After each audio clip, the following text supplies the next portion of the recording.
and welcome to my channel.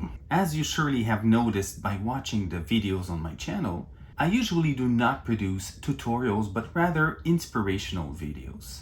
Today makes no difference.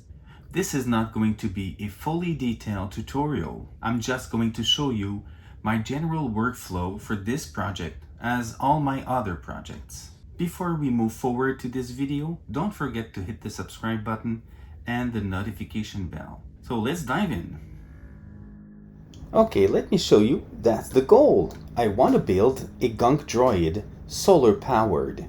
So I found a couple of videos on the internet. This one is a video on Star Wars Kids. I found another video, in fact I found many other videos where you see Gunk Droid lovers.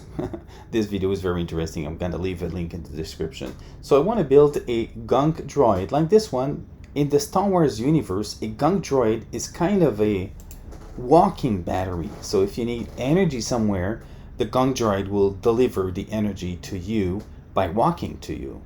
So it's a robot with a purpose. And I want to do the same thing, a robot with a purpose. You see me here in this video, I built a temperature sensor that I installed on the side of my pool to monitor the temperature of the water and post the information on the internet. I want to do the same thing but with a solar panel. So the goal today is to do that. This is the Gunk Droid that I built and I'm going to show you what I did. But first I acquired a couple of images to help me figure out how to draw the Gunk Droid, and I did this based on this image of the Gunk Droid and I designed it in Fusion 360. Let me show you what I did. Okay, here I am in Fusion 360. What I already did is I created the electronic circuit and uploaded it in Fusion 360 so I can have the exact dimensions and I can figure out the size of the enclosure around it. So I see here the board plus the posts that will hold the board. I'm gonna activate the bottom body of the droid. As you can see here, these posts fit inside of the design. I left a hole here on the side of the enclosure to install a screw to hold it in place. Let me show you the small legs. These are the legs that I made. This is going to be, it's a lithium ion battery, and I also have an antenna. The antenna is behind the robot, so if I put the body on top of it, I see everything's installed. Okay, the last part is the solar panel that goes on top, and the side of the droid in fact was designed based on the size of the solar panel. This was my initial guide. It's a quite small one, but it works pretty well. Okay, now that we saw what I did in Fusion 360, I had to print it. Printing that baby took a little bit over 3 days because of the layer height. I chose a lower layer height to get a better quality. And here we have the droid. Very nice. I added threaded inserts in the feet of the robot so I can screw it somewhere without, you know, with something to screw in. These are metal parts, so it's very strong. After that, I went in the garage and spent a couple of minutes sanding and giving a rough coat of paint.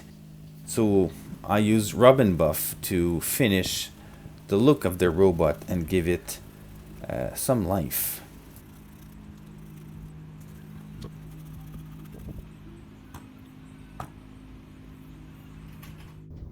Okay, let's talk about the schematic behind or inside the robot.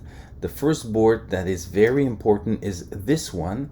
This guy is the TP4056. This board is responsible for taking the energy from the solar panel, charging the battery, and regulate the voltage to a 5-volt regulated voltage. 5 volt is a little bit too high, so I use an MCP1701A as a step-down regulator to give me a regulated 3.3 volts. This line here with this voltage divider allows me to read the battery voltage so I can post the information on the internet. I have two micro switches on the board. The first one is the reset switch and the second one is the mode switch. The mode switch is used when I want to configure the client side of the project. You know, when my project is running, normally running, it's connecting to the local Wi-Fi network and post information on Adafruit.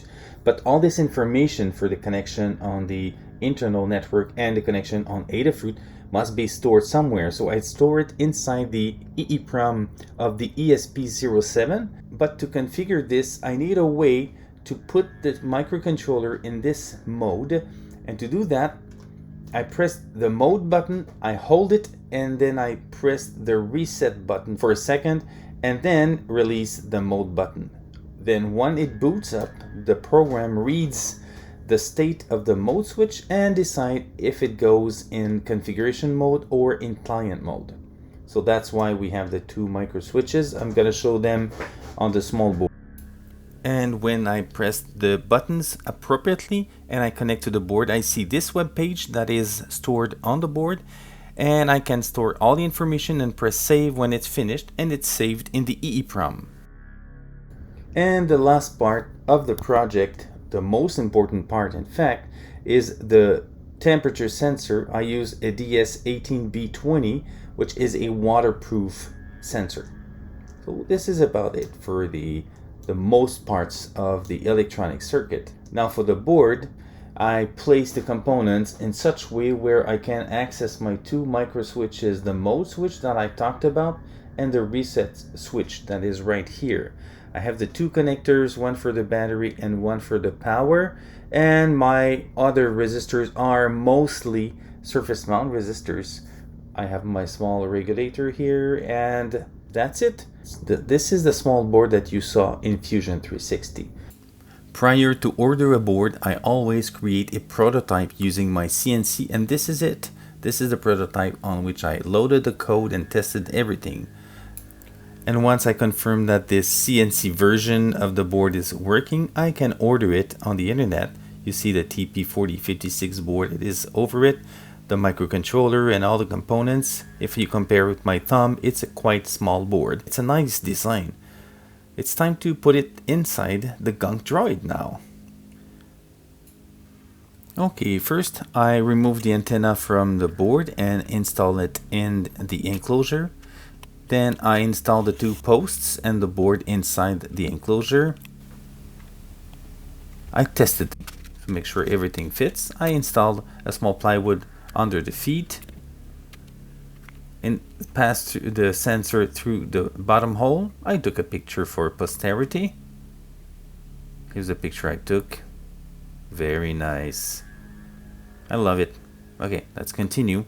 I installed the body and screw the screws on the side, and I was ready to install it outside. This is it. Wow, my droid is outside monitoring the pool. Oh, by the way, this is the data that is sent over the internet. My pool is cold, but let's go back to the robot. Finally, I decided to screw it directly on the side of the pool. Check this beauty. Wow. Okay, that's the end. I hope I inspire you. I hope you like this video. Please subscribe, and until the next video, see you next time. Bye.